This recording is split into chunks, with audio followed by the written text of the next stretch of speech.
The Ice Age is coming. While everyone is struggling to survive, our MC is making the frozen frontiers his very own kingdom with his mysterious powers. In the middle of an unrecognizable frozen city where every infrastructure has been completely shut down, every mode of transportation at a standstill, an urgent report is coming in that the Earth has finally entered a new ice age at a rapid pace. The brave correspondent braced the cold as hard as he could, his microphone freezing over with every passing second, as he informed everyone that global temperatures would continue to drop even more with no signs of stopping. But he urges the public not to give up hope. Balling his fist, he projected confidence that the government had not forgotten about its citizens in these tough times. That as long as they stand together, the people of this strong nation will overcome this daunting crisis. Just as he was about to spiel more unity propaganda to quell the masses, a whole-ass frozen airplane made a crash landing in the middle of the city, plowing through the reporter and his whole crew. A man watched this final shot of the last news broadcast covered by the remaining TV station in the country.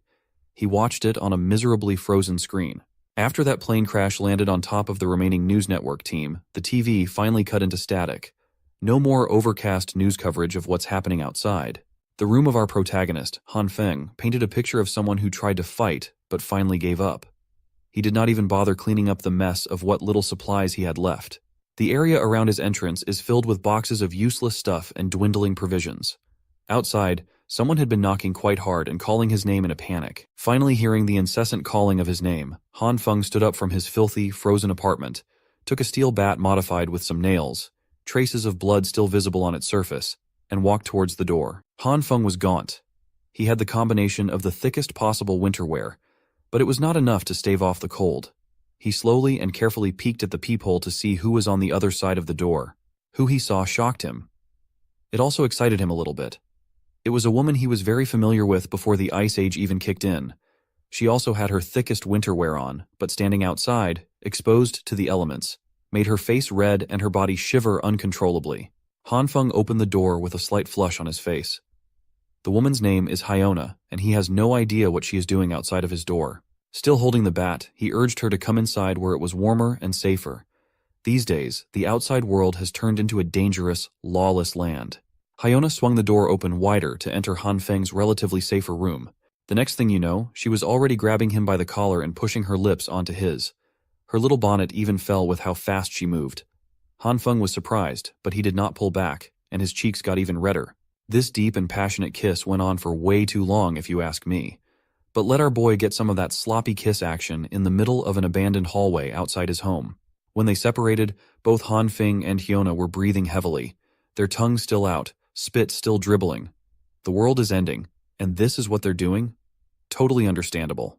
Realizing what just happened, Han Feng pulled back and asked what had gotten into this woman that she would just grab him and kiss him the second he opened the door. Still trying to catch her breath, she confessed that she had a realization that Han Feng was the man that she truly loved all this time.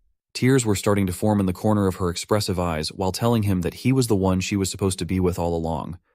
It takes a crisis to see someone's true colors, to see who really cares for you. Who will be there for you no matter how hard things get. Speaking of hard, Hyona wanted to prove that what she was saying was the truth by taking Han Feng's hands and putting them against her chest to feel how fast her heart was beating. She promised that she would be willing to do anything just so they could be together now. Hearing the word anything wiped out any semblance of rationality in our boy's brain. All the red flags turned green. To finally seal the deal, Hyona started pressing her thighs against Han Feng's flagpole while grinding and pulling him closer. He did not stand a chance at all.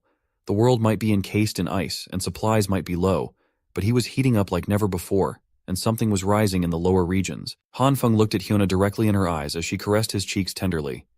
He confessed that those words she just said meant the world to him. However, the doorframe is not the right place for them to continue this. Hyona gently shushed him so he would not say another word. All she wants right now is for Han Feng to close his eyes and feel the moment. Against his logical mind, Han Feng did what she asked. Now that his eyes were closed, he asked what was supposed to happen next. Well, that's when another guy comes in, gripping the door ominously. This mystery guy swung the frozen door wide open, locked onto Han Feng's head, and smashed a blunt weapon with killing intent. Poor Han Feng did not see it coming. His skull was crushed while his eyes were closed. It was a bloody and brutal mess. A cruel sneak attack splattered blood all over the apartment entrance. Hyona and the mystery man entered the apartment. She shivered and stuttered, seemingly shocked that her partner in crime would actually kill Han Feng. The man scoffed and told her to stop playing innocent, for she knew that this was the only way this encounter could go. The world went to hell a long time ago. One less mouth to feed is not going to change anything. Enough about dwelling on the brutal attack. It's time to see what this Hanfeng chump has been hoarding. If they play their cards right, they might even get enough supplies to survive until rescue comes. The messed up part was that Hanfeng did not die immediately. He lay down on the freezing cold ground, trembling in agony while all the blood that spilled from his head wound froze as soon as it got out. He was not really clear as to what happened, but he could not move. Maybe it has come. Perhaps he was finally dying. He can finally know what it feels like to lose his life.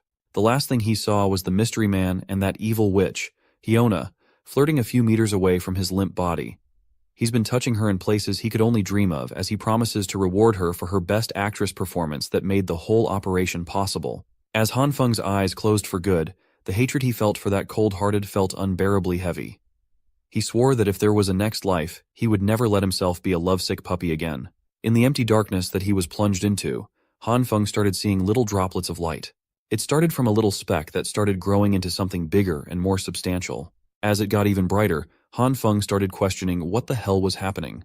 He subconsciously extended his arm. His skin was translucent, like it was an entirely different entity. The warm light attracted him after suffering through the endless cold of the real world. May this be the path to heaven, but the golden light suddenly changed its color to red. Now, what kind of heaven has this crimson color? After being baited by the golden light and trying to reach out for it, Hanfeng, or at least an abstract construct of his body, felt his limbs getting shredded like he was being put through a meat grinder. Nothing goes well for this man. It did not take too long for the crimson light to cover his entire body as he let out a miserable scream of agony. His translucent frame disintegrates piece by piece. The dark nothingness was filled with his scattered essence, and Hanfeng was gone. Still feeling the pain of getting ground and deconstructed atom by atom, he woke up in a cold sweat, screaming for his life. The pain was way too real. He was seduced into closing his eyes, bonked in the head for being too horny, died a depressing death, woke up in an empty void, got tricked into being torn from an atomic level, and now he doesn't know where he is. He looked around, and the sun shone bright through his balcony. His soft and comfortable bed was nice and clean. The air felt fresh as it lifted his curtains up. Hanfeng was far from the cruel world he had gotten used to. It took him 30 minutes to absorb the wild things that had happened to him over the past few hours. He spent those 30 minutes reveling in the perfect view of the residential area overlooking his apartment. Hanfeng could not get over the fact that the sun was shining again. He missed its warmth and its light. He thought that he would never feel this type of comfort and warmth ever again. He just checked the date, and it seems to be that it's the morning of June 28th. As far as he could remember, the Ice Age apocalypse will start on July 15th. He was supposed to die after being ambushed, but he was somehow brought back in time half a month before the end of civilization. In other words, he has been reborn and given the ultimate second chance.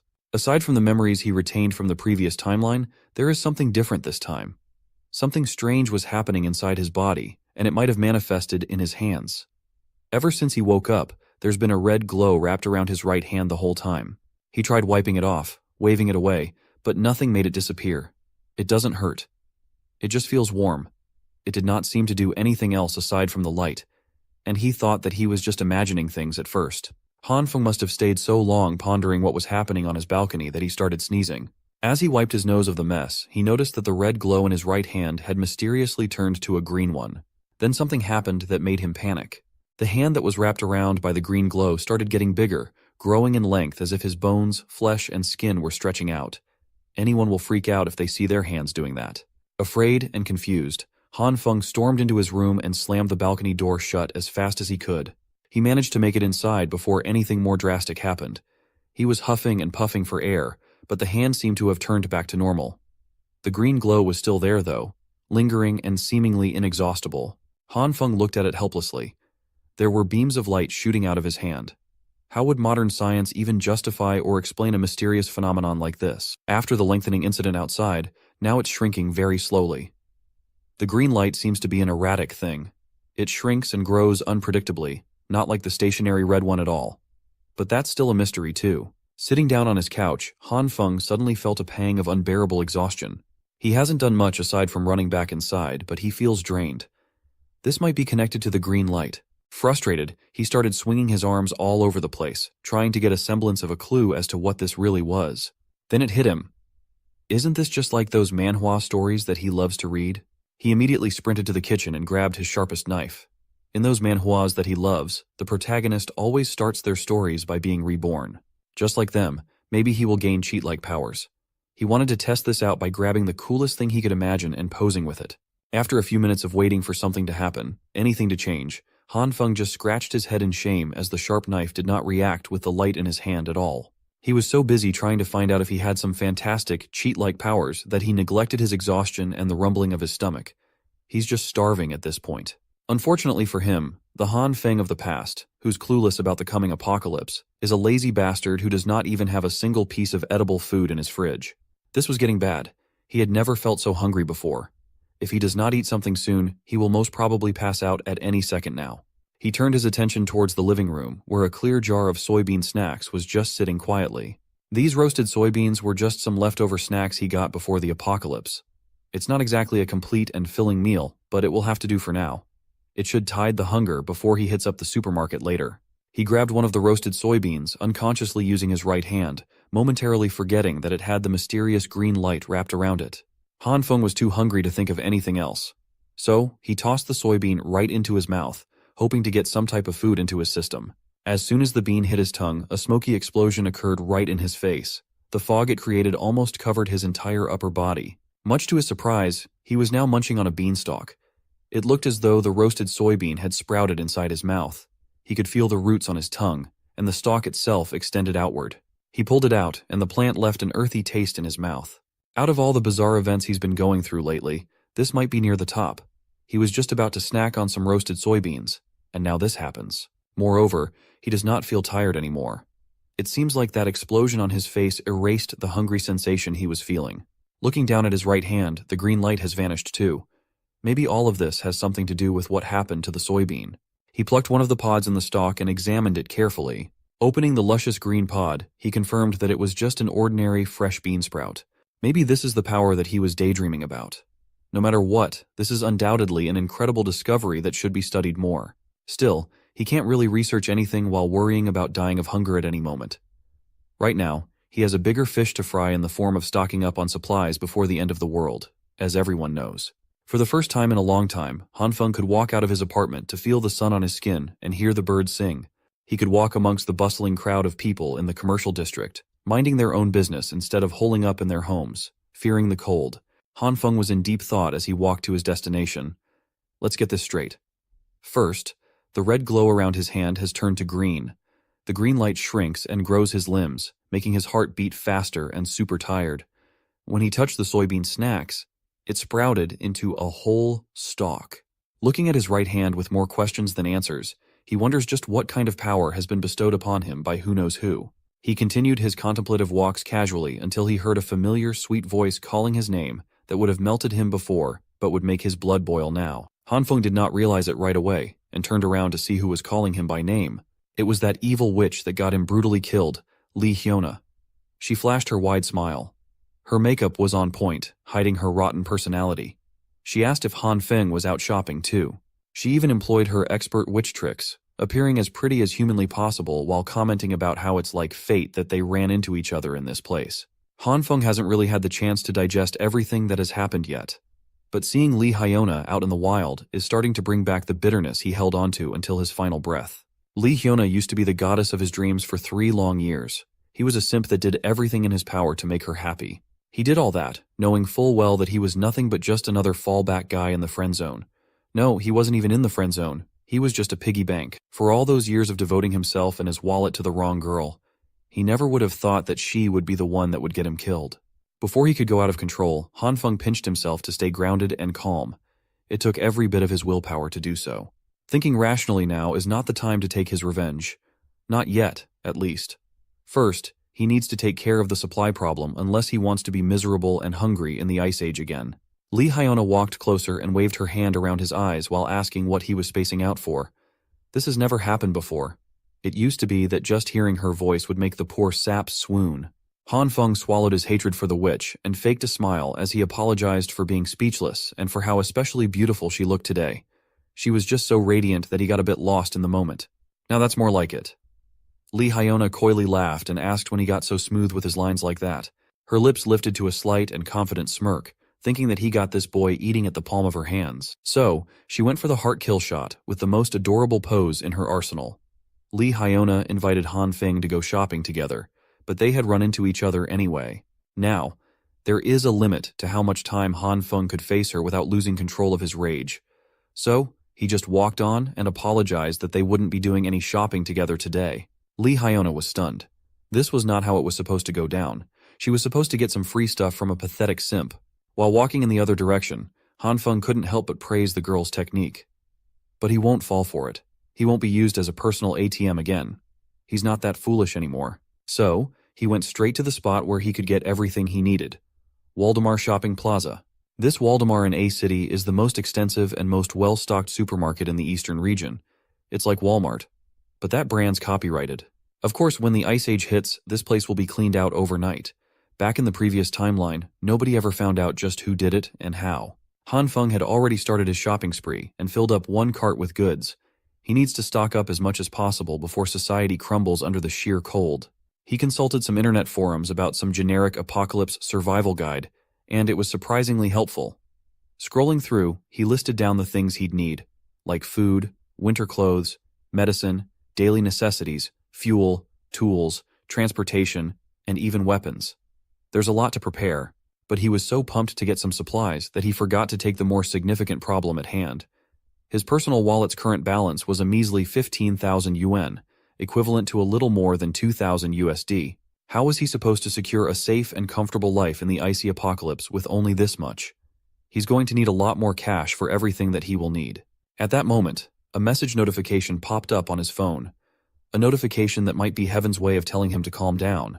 The message came from an organization called Money Jar Loans, congratulating him on his approved eligibility to take out a loan up to 168,000 yuan, or a little more than 23,000 USD. A light bulb dinged inside his mind. There was no need to panic when it came to funds. How could he forget that the convenience of technology had brought him an infinite money glitch? There are dozens of money lending apps that require minimal requirements to get a loan approved for those who are desperate for cash.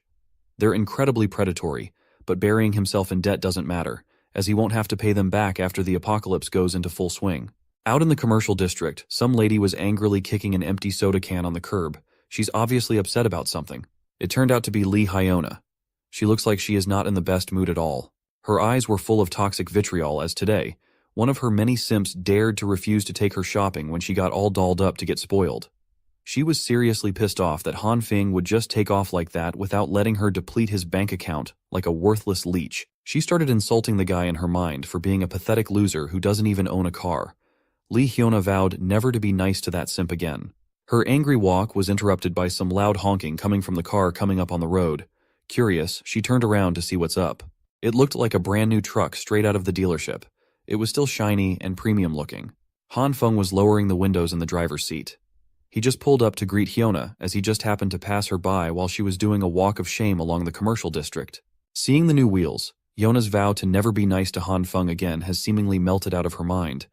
All she saw were brand new leather seats and the smell of cash. Han Feng hopped off. When asked if the car was his, he answered affirmatively, adding that he just got it earlier. She came up to the witch and made up some story about how his dad has been killing it in the United States, business-wise, so he got some cash to blow. He even added that he just got out of the airport after dropping off his old man. Lee Hyona's face lit up. The only thing that could make that happen would be the possibility of striking it rich. So, she took a deep breath and put her game face on for Han Feng. This is the second time that she's doing this today. She looked to the ground and started trembling lightly. Knowing that Han Feng took his wealthy father to the airport today, she began apologizing for asking him to go shopping without knowing that he'd have a busy schedule. Then the waterworks came down. She started summoning those tears at the perfect time while meekly telling Han Feng that he was so cold to her earlier. She thought he was ditching a good friend. Han Feng smiled with satisfaction. This academy-worthy acting would have worked wonders with the previous him, but things are different now. He could see through it all. This silly girl was a pro. He did not hesitate to hold her by the waist, pulling her closer. His other hand took hold of her chin, and they looked each other in the eye. Lee Hyona was taken aback by the fact that one of her simps was so confidently forward. Han Feng put on an acting masterclass himself, promising to never ditch her as she's way too important for him to do such a cruel thing. For a split second, there was an imperceptible twisted smile on her face. but she quickly wiped it off. Continuing with her sincere, sweet girl act, she brought out the big guns. Lee Hyuna admitted that Han Feng's pretty special in her life too. She even invited him to have lunch and watch a movie today so she could get to know him better. Just as she was about to ask for his answer, Han Feng was already gone like the wind. It was the perfect, unnoticeable escape. Hyuna was speechless. Her heartfelt confession was actually directed towards nothing but air. Han Feng was already tinkering with the piles of boxes in the back of his truck. He was playfully complaining about how he still has to carry so many things and how busy his schedule is. Clearly infuriated that her attack did not land, Lee Hyuna tried her best to keep her sweet girl composure as she asked why he bought so much stuff. He replied that this much is nothing special. He just grabbed some things he likes. To torment the witch even further, Han Feng lied through his teeth and enthusiastically told her that he got a present for the lady too. Not wanting to overplay her hand, Lee Hyuna waved goodbye as she walked in the direction of her home. She smiled and said that she was looking forward to that gift. As soon as she turned her back towards Han Feng, her supposed biggest simp, a sly smile appeared on her lips, proud of how she dealt with her piggy bank. On the other hand, Han Feng was just having fun messing with the witch. Knowing this woman, he knew that he couldn't let her find out about his little stockpile of supplies. All this stuff will be his ticket to surviving the apocalypse, after all. Lee Hyuna will just have to wait for her turn. Once the world ends, Han Feng will make sure that she gets what's coming to her. That mystery guy who bashed him on the head too. His anxiety about the incoming inevitable collapse of society is starting to melt.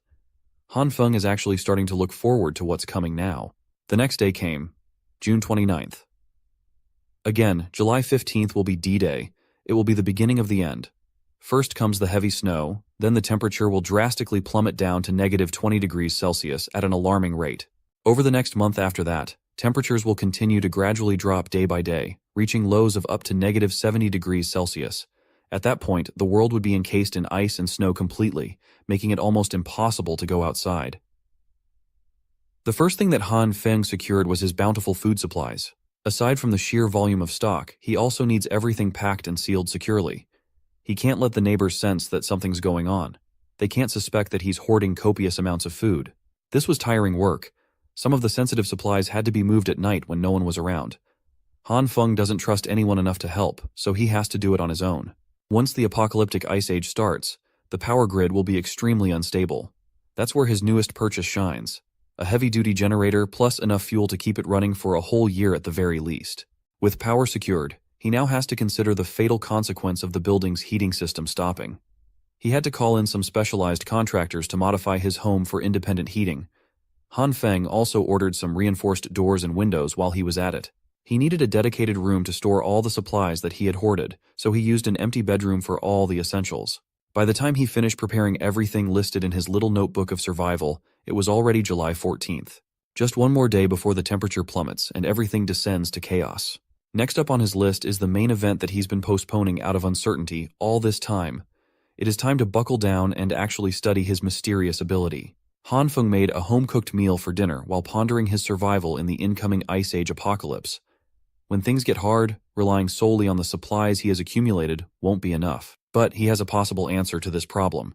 His power to manipulate plants in some mystical way might be his only hope for a sustainable future. The meal he cooked featured soybeans as its main ingredient. That's right, the same beans he conjured from a single roasted snack using his ability. He racked his brain and tried so many gestures and possible triggers, but the lights hadn't come out yet. The activation is so random that finding the right trigger is nearly impossible. For now, it is time for a risky taste test. He needs to make sure the food conjured by his abilities is edible. Who knew that trying some beans would be so nerve-wracking? Han Feng got through half the plate of his beans with no apparent problems at all. Even the soy milk passed the taste and safety test. While chewing on his lunch, the confirmation that his ability could provide edible food was game-changing. At least this proved that he has the ability to theoretically spawn food. The next step is the harder and more trial-and-error based one. He needs to figure out how to actually use the red and green lights and make them appear according to his will. So far, he has only tried it on soybeans, but what would happen if he could use it on other things? Opening his newly stocked fridge, Han Feng steeled his resolve to experiment and see if his ability would work with other plants too. The testing period stretched from midday until the sun was about to set. Han Feng did not know that as he passed out in the middle of experimentation. As he slowly opened his eyes, he noticed that he was gripping something tightly in his right hand. A green vegetable of some kind. A massive broccoli. Slowly getting up from the floor, He could not be bothered by the absolute mess that was in his kitchen, as the pain in his head was hellish. It felt like something was pounding from inside his skull. He has to take note of this sensation in the future. This power of his takes a severe toll on the mind and the body, and it cannot be used without restrictions unless he wants to pass out and wake up with a migraine every day. After getting up, he immediately got a spoonful of his beans to refuel again. He might have pushed himself to the limit today, but at least he learned something vital about this mysterious ability of his. A few hours ago, before he blacked out, he neatly arranged a diverse selection of produce on the kitchen floor. He tried using his power on a bunch of them after he managed to activate the green light. Some root crops like potatoes did not react to his green light at all for some unknown reason. But not all of them were duds. Some of the crops grew from the seeds into full-blown plants like the soybean stalks. Wheat was one of those. And some neither stayed the same nor grew into full-blown crops. They just exploded in his hands like mini-bombs. It was a frightening experience that caught Han Feng off guard. After those explosions, the plants would turn into a substance that looked like coal but was very light. This development was certainly outside of his expectations. Thankfully, he could find some decent use for these inedible black substances. They are used to heat the space like coal when put together in a container and lit up. Coming from a future where heat was a luxury, Han Feng would gladly take these little balls of warmth.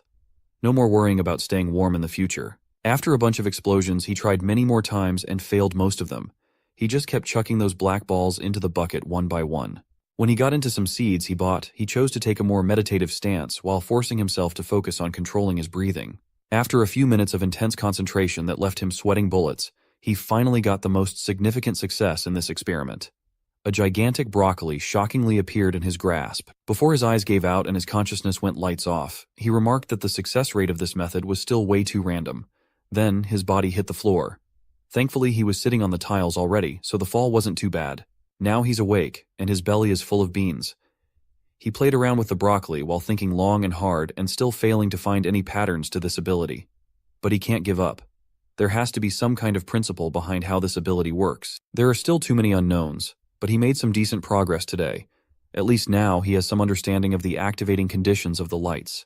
Who would have thought that the key to activating the bizarre skill lies in his very own consciousness? All he has to do is enter a meditative trance. His method involves imagining himself out in nature in his bare form, free from the constraints of human civilization. In other words, buck naked.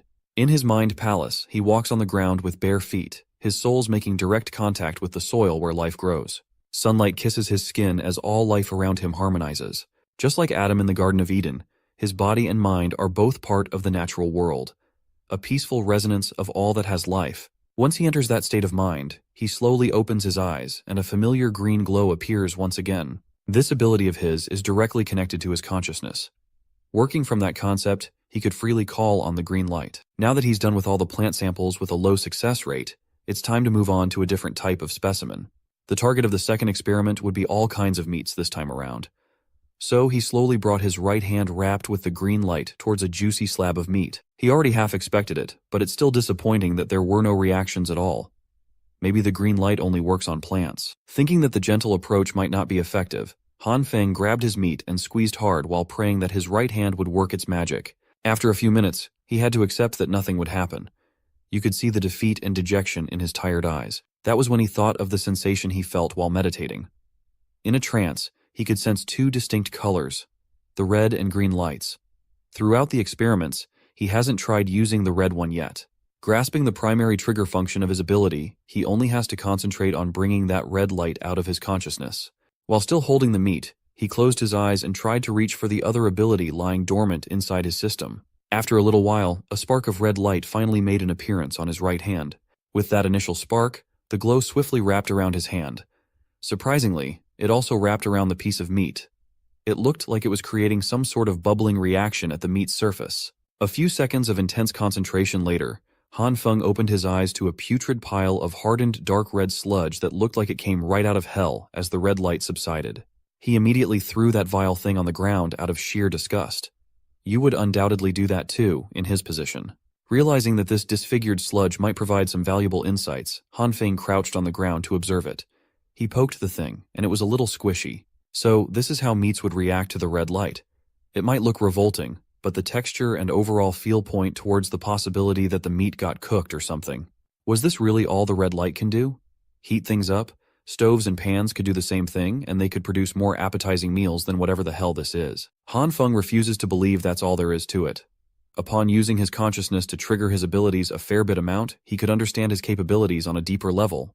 If he were to describe the red light sensation, it would be like a disintegration process. His next meat experiment looked a lot better than the first one. But if that's the case, understanding the underlying concepts of these two lights might be easier than he initially thought. He grabbed a bunch of soybeans from his bean pile and gripped them hard in his right hand. In his left hand was the red light and the cooked up meat.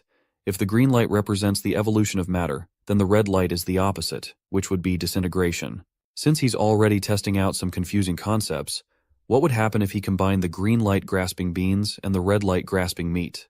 The result was an even bigger reaction than he was expecting. The combination produced a bright, blinding light between his hands. When the lights died down, it was revealed that his meat got a lot bigger as a result. The meat had been supersized, but where did the soybeans in his right hand go? Could it be that the two subjects merged together, producing this giant slab? Han Feng meticulously inspected the big meat. No matter how you look at it, it's undeniably incredible. It looks, feels, and smells exactly like real meat, but even fresher somehow. Gaining some confidence that he's getting a lot better at this superpower thing, he decided to go for some more experiments. After a few hours, he was back to square one once again. His kitchen floor was filled with charred remains of meat and crops. He frustratedly threw a tantrum, and everything he tried failed miserably. Getting all that exasperation out of his system, Han Feng sat up and took a deep breath. He'll just pause the experiments for now. He can always just take his time to figure out its deeper intricacies later. Anyway, today was still a productive one, even though he ended it on a bitter and charred note. Han Feng can already see the future if he can just successfully master this mysterious power. There's no doubt about it. With infinite resources, he would be the man standing at the pinnacle of this post-apocalyptic world. It's his dream, so he could put some sweet muscles in his image. Speaking of power, he might have forgotten one of the most important aspects of survival.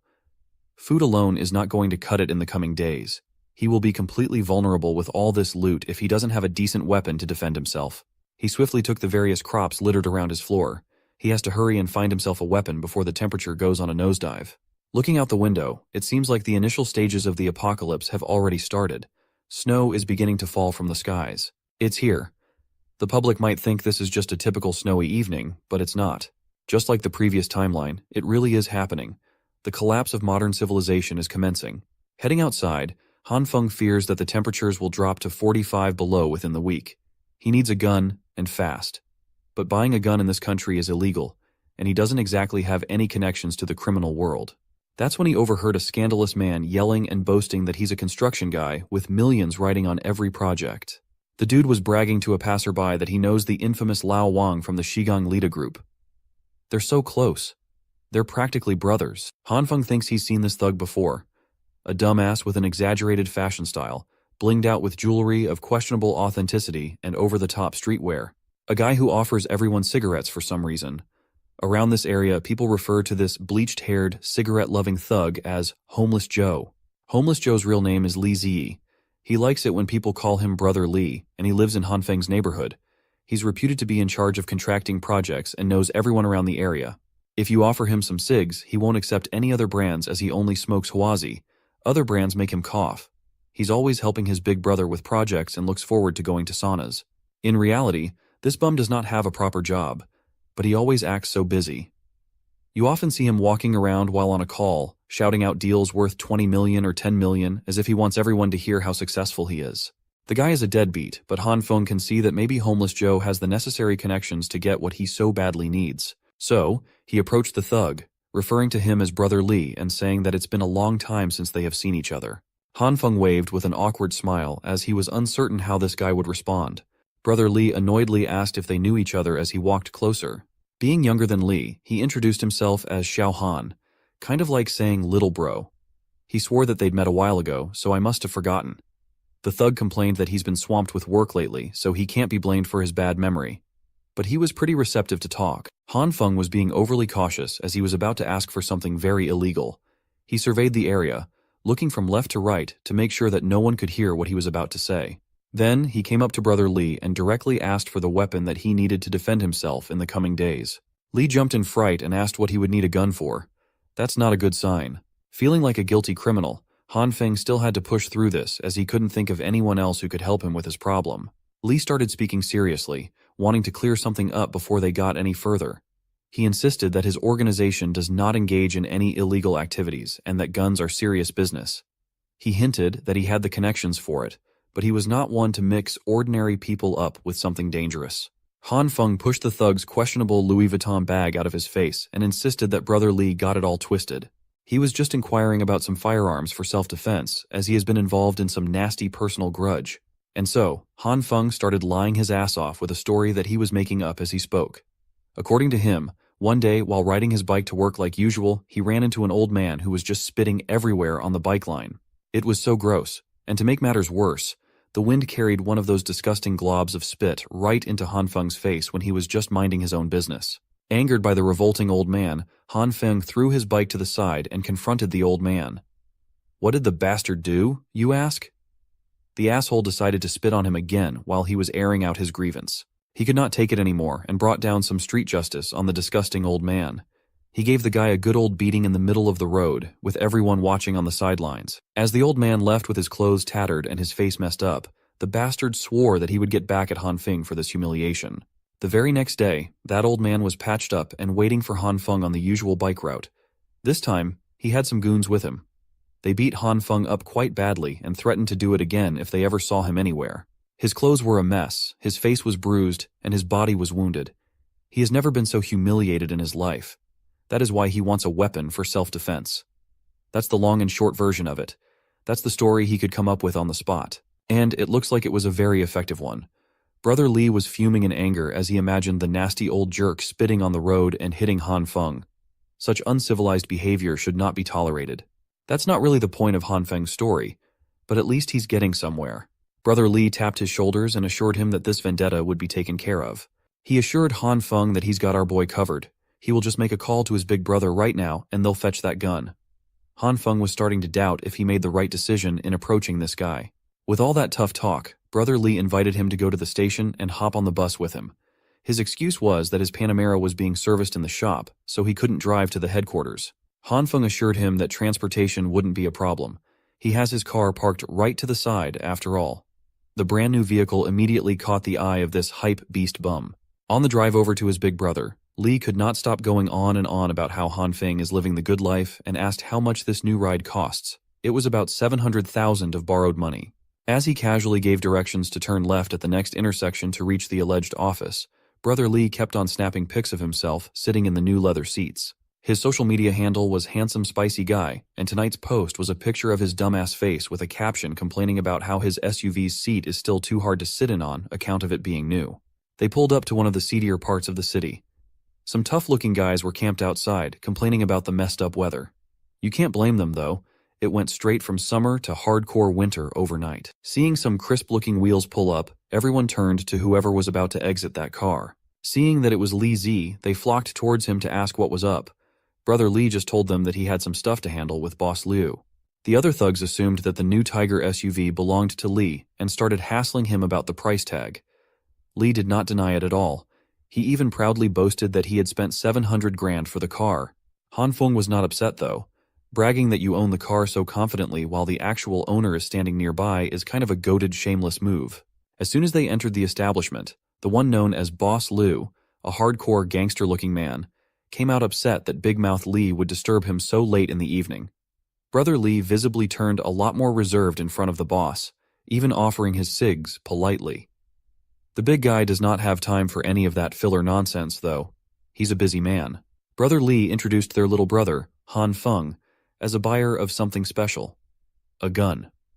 Boss Liu wanted to confirm if he heard that correctly. As soon as the big boss looked him over, Han Feng froze up in fear. He wasn't sure what would happen if he made the wrong move or said the wrong thing. Boss Liu just stared at him silently, cigarette in mouth, seemingly scrutinizing him from head to toe. Then the big guy cracked a smile. He was quite disappointed that Han Feng only needed a lousy gun when he was expecting something more interesting. He gestured towards one of his henchmen, Cheng Zi. The henchman already knew what to do and rummaged through his jacket pocket. He tossed a pistol on the table and Boss Liu quoted a price. 6,000 for the handgun, easy to conceal and reliable. Han Feng humbly rejected it as he was thinking more along the lines of something a little longer and bigger. He was not looking for some low-caliber pea shooter. He wanted something that requires a scope to fire. Boss Lu's expression turned grave as he stared at Han Feng intently. Our boy might have crossed the line unknowingly. He immediately shut up as if he just swallowed his tongue. The big guy started yelling about how unrealistic it is to demand a freaking sniper rifle like it was nothing. He's running a discreet business here. This is not some goddamn shopping mall where you get to pick and choose what kind of illegal product you get. Boss Lu's final offer is the pistol on the table. Take it or leave it. Brother Lee had to run some interference to try to calm the boss down. His idea of convincing the big guy to listen was to invent a backstory for Han Feng on his own. A made-up story that allegedly happened 5 years ago involving Han Feng's non-existent wife. Lee is quite a mouthy but talented storyteller. Under the relentless downfall of snow, the boss listened to his lies all the way to the end. The story must have been phenomenal, as Boss Lu was so angered that he almost snapped the table in half. He kept repeating how disgusting those who had wronged Han Feng were. Apparently, Han Feng had 3 kids with a non-existent wife, but it turned out that none of them were his. Han Feng just stood there and went with all the lies. Even for someone nicknamed Homeless Joe, this ridiculous story was too over the top, but it worked. Boss Liu gave his personal guarantee that Han Feng would get his sniper rifle as soon as possible. He promised that he would personally make it happen, but it might take a few days. Once again, the henchman Xiangzi will be arranging everything. Boss Liu wanted something semi-automatic with loads of ammo too, so Han Feng could have what he needed. It's unexpected, but Brother Lee definitely came in clutch. The big guy also handed Han Feng the handgun. He wanted to give it for free. A gift from one man to another. Han Feng was speechless.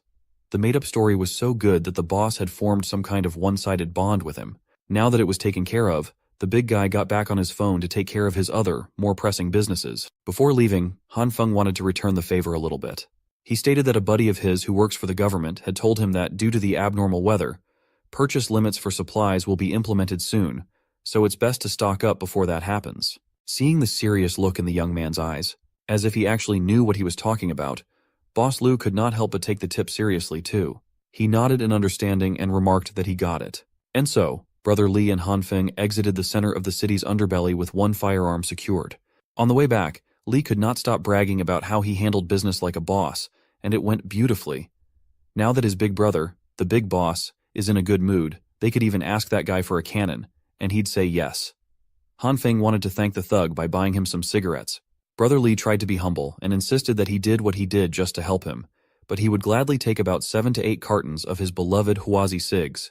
He even promised to take Han Feng to a sauna once he got paid for his so-called project. Our boy was already thinking about his next logical move. Supplies are secured and the weapon is obtained. He should be set for the early days of the apocalypse, at the very least. He can focus on studying his abilities. Fully solving the food problem would make his long-term survival chances skyrocket. He was so absorbed in his own world while walking that he didn't notice an icy part on the ground and slipped. Han Feng was so concerned with survival that he failed to follow one of the ironclad rules in the upcoming ice age. Do not get injured. He fell quite badly. His leg must have absorbed the impact of the slip and had been damaged severely. Brother Lee didn't know what to do as he ran towards his new pal's side. This is bad. From the sharp pain he was feeling and the awkward landing, there was a very real possibility that his leg was broken. He shakily took his car keys out, handed them over to Brother Lee, and requested to be taken to the nearest hospital as soon as possible. Lee just scratched the back of his head and admitted that he actually doesn't have a driver's license, insisting that he can't drive without one. But it's safe to say that this bum just can't drive, period. At least he didn't leave Han Feng on the floor to writhe in the pain of a broken leg. He offered his shoulders to lift Han Feng up, but he struggled hard to do so. Both of them wouldn't make it to the hospital alive at this rate, so Han Feng just called a taxi that he had to pay for since Lee is a broke bastard. Even the hospital, an essential establishment, was starting to freeze over under the intensifying blizzard. In the nurse's office, someone named Jian was left to take care of the night shift on this whiteout night. The snow was getting heavier, and the roads were starting to get buried deep.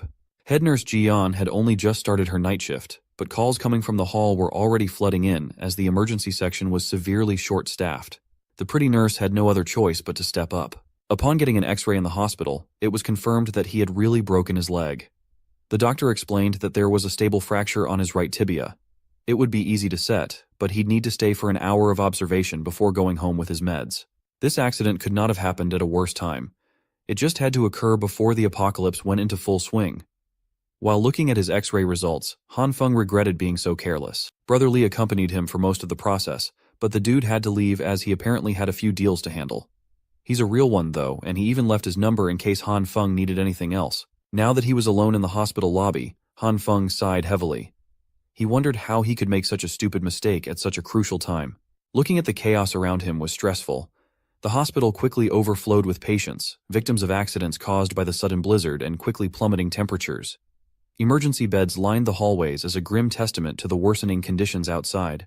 As for him personally, he just wanted to get his meds and leave this place as fast as possible before the roads closed for good. Thankfully, his idle time would not be boring as a goddess had just walked right in front of him. Head nurse Jian had come to bolster the understaffed emergency room. The first bed she checked had a patient with heavy wounds. Next on her rotation was bed 5, where a patient's wounds had just been cleaned. Thankfully, the vitals were stable. Bed 5 just needed another dose of glucose in 10 minutes. She advised the attending nurse that if the patient's heart rate dropped below 80, epinephrine must be administered immediately. Throughout the rounds of the head nurse, Han Feng could not take his eyes off her. She was just amazing. Being a head nurse at such a young age, she must be a generational talent. On top of that, he saw how she dealt with all kinds of patients. She was kind and incredibly skilled. She looked like a radiant being in the middle of a hopeless place. Moreover, she was incredibly beautiful. She was working the hectic night shift, but her smile never faltered. She was basically an angel. He was so enamored that his eyes accidentally traveled to some ungentlemanly areas. Han Feng immediately averted his gaze out of respect. But head nurse Jian was just way too unaware of her surroundings. A real airhead. Suddenly, the old man sitting beside him started calling the attention of the pretty head nurse.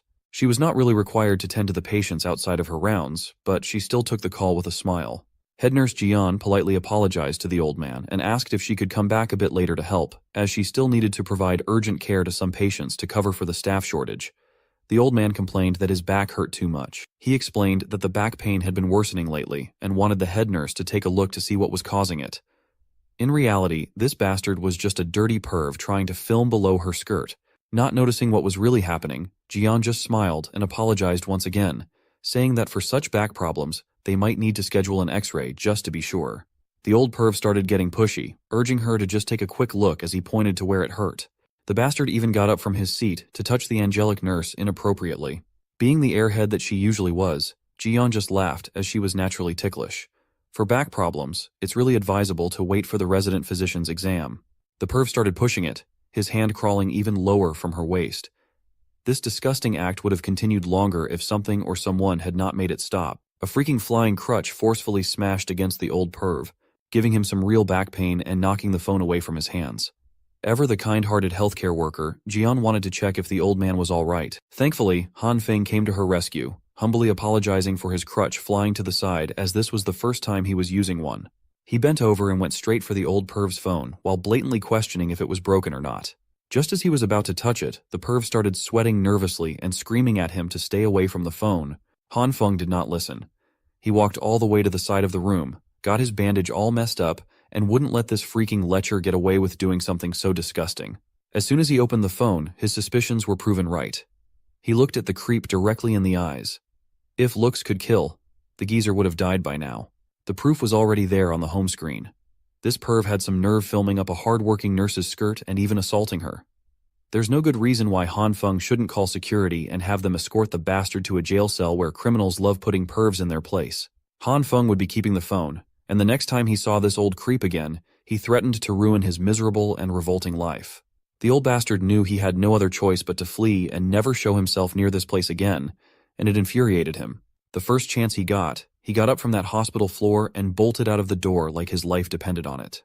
Meanwhile, head nurse Jian was just confused as to how someone complaining about severe back pain could run so fast. Han Feng was shocked to see a first-hand display of the most comically naive person he had ever met. He decided to show her what the old fart was doing with the phone, filming up her skirt.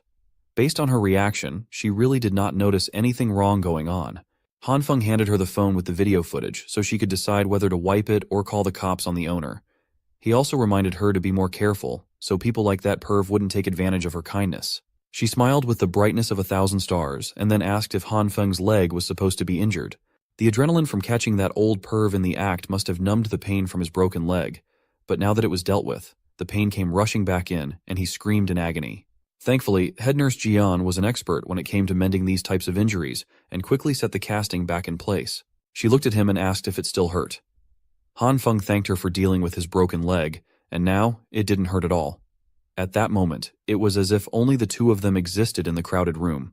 Jian returned the gratitude as she promised to never let such bad guys get away with messing with her anymore.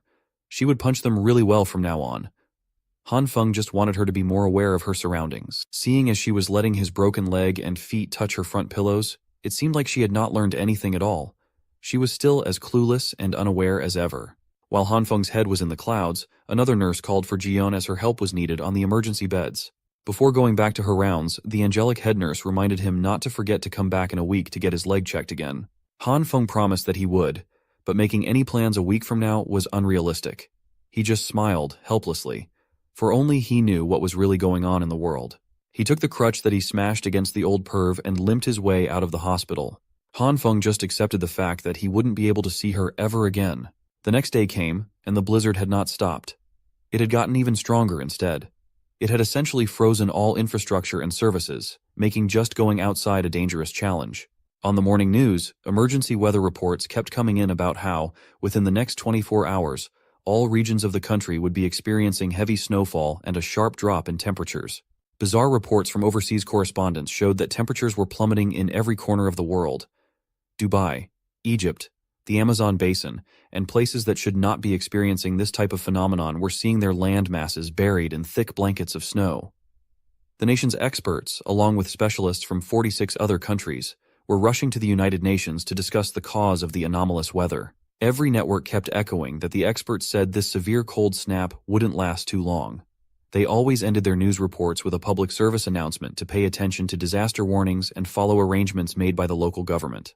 They kept reminding citizens to remain calm, avoid spreading or believing in unfounded rumors, and refrain from hoarding supplies and panic buying, as the disaster would soon pass. Warm, cozy, and sipping wine inside his decked-out home, Han Feng clicked his tongue.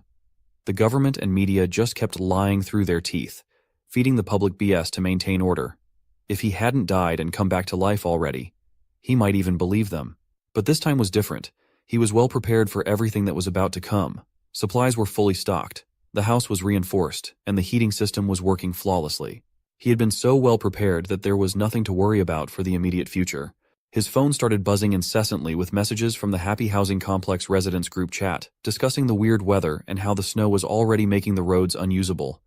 Everyone was clearly clueless about what was happening, but not the member nicknamed Mysterious Person. Whoever this was demanded everyone's attention to inform them that the snowstorm wasn't caused by normal weather patterns, but by something within the Earth itself. Mysterious Person proclaimed that everyone should heed his words as the Ice Age apocalypse was about to begin. No one was more shocked after reading those messages than Han Feng. Who the hell is this mysterious person,